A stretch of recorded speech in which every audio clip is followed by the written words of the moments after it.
Bahrain ആതിഥ്യമരുളുന്ന മൂന്നാമത് Asian youth ഗെയിംസിനായി ഒരുക്കങ്ങൾ പൂർത്തിയായി. ഈ മാസം 31 വരെ രാജ്യത്ത് നടക്കുന്ന ഗെയിംസിന്റെ ഔദ്യോഗിക ഉദ്ഘാടനം ബുധനാഴ്ചയാണ് നടക്കുക. ഇന്ത്യയെ പ്രതിനിധീകരിച്ച 222 കായിക താരങ്ങൾ ഇത്തവണ ഗെയിംസിൽ പങ്കെടുക്കും.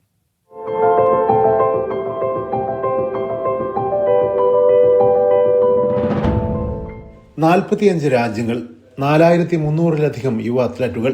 ലോകത്തിന്റെ വിവിധ ഭാഗങ്ങളിൽ നിന്ന് യുവ കായിക താരങ്ങൾ മത്സരിക്കാനെത്തുന്ന ഏഷ്യൻ യൂത്ത് ഗെയിംസിനായി ബഹ്റൈൻ പൂർണ്ണ സജ്ജമായി.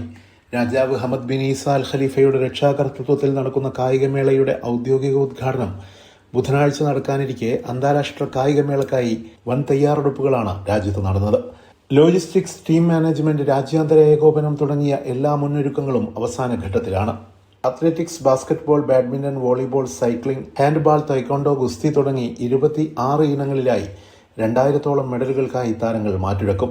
പ്രധാന വേദിയായ ഈസ സ്പോർട്സ് സിറ്റിയിലാണ് അത്ലറ്റിക്സ്, വോളിബോൾ, ബാഡ്മിന്റൺ മത്സരങ്ങൾ നടക്കുക. വിവിധ മത്സര ഇനങ്ങൾക്ക് എക്സിബിഷൻ വേൾഡും വേദിയാകും.